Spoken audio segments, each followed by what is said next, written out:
അസ്സലാമു അലൈക്കും വറഹ്മത്തുള്ളാഹി വബറകാതുഹു. അൽഹംദുലില്ലാഹ് വസ്സലാത്തു വസ്സലാമു അലാ റസൂലിഹിൽ അമീൻ വഅലാ ആലിഹി വസ്വഹ്ബിഹി അജ്മഈൻ. അമ്മാ ബഅദ്.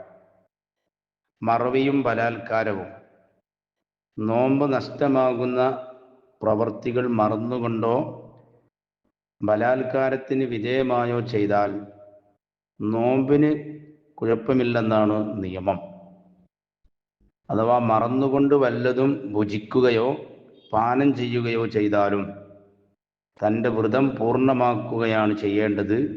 കാരണം അള്ളാഹു തന്നെയാണ് ഭക്ഷിപ്പിച്ചതും കുടിപ്പിച്ചതും എന്നാണ്.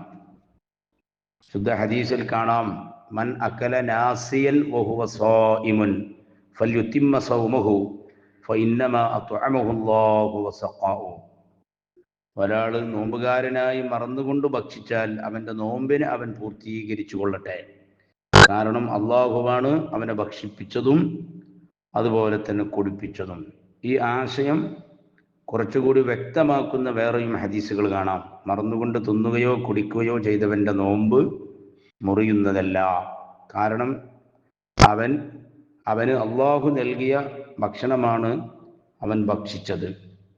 അപ്പോൾ ഈ ഹദീസുകളിൽ നിന്ന് വ്യക്തമാക്കുന്നത് നോമ്പിനെ നിഷ്ഫലമാക്കുന്ന ഏത് കാര്യവും മറന്നു ചെയ്താൽ നോമ്പ് മുറിയുന്നതല്ല എന്നാണ്. കാരണം മനഃപൂർവ്വമല്ല അത് ചെയ്തിട്ടുള്ളത്, അവൻ മറന്നുകൊണ്ടാണ് അത് ചെയ്തത്.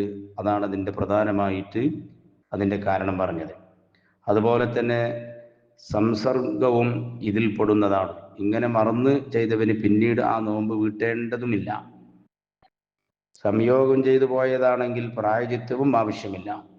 എന്നാൽ ഇസ്ലാമിൽ നിന്ന് പുറത്തു പോകുന്ന പ്രവൃത്തി ഒരാൾ ചെയ്താൽ അപ്പോൾ തന്നെ അവൻ മുസ്ലിമായാൽ തന്നെയും അവൻ്റെ നോമ്പ് ബാത്തിലാകുന്നതാണ്. അപ്പോൾ മറന്നവൻ്റെ കാര്യത്തിലുള്ള അതേ വിധി അറിവില്ലാത്തതിൻ്റെ പേരിൽ നോമ്പ് മുറിയുന്ന കാര്യങ്ങൾ ചെയ്തവനും ബാധകമാണെന്ന് നമുക്ക് മനസ്സിലാക്കാൻ സാധിക്കും. അപ്പോൾ അതുകൊണ്ട് മറന്നുകൊണ്ട് ഒരാൾ നല്ല പ്രവൃത്തിയും ചെയ്തു കഴിഞ്ഞാൽ അവൻ്റെ നോമ്പ് അത് മുറിയുകയില്ല.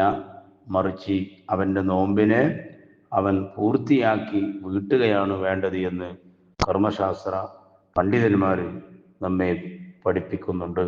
അല്ലാഹു സുബ്ഹാനഹു വ തആല നമ്മുടെ നോമ്പുകളിലൊക്കെ വരുന്ന എല്ലാ പോരായ്മകളും മറവികളും അല്ലാഹു അവൻ്റെ ഔദാര്യം കൊണ്ട് അവൻ മഹ്വ് ചെയ്ത് മഗ്ഫൂരികളുടെ കൂട്ടത്തിൽ അല്ലാഹു നാം ഏവരെയും ഉൾപ്പെടുത്തി അനുഗ്രഹിക്കുമാറാവട്ടെ.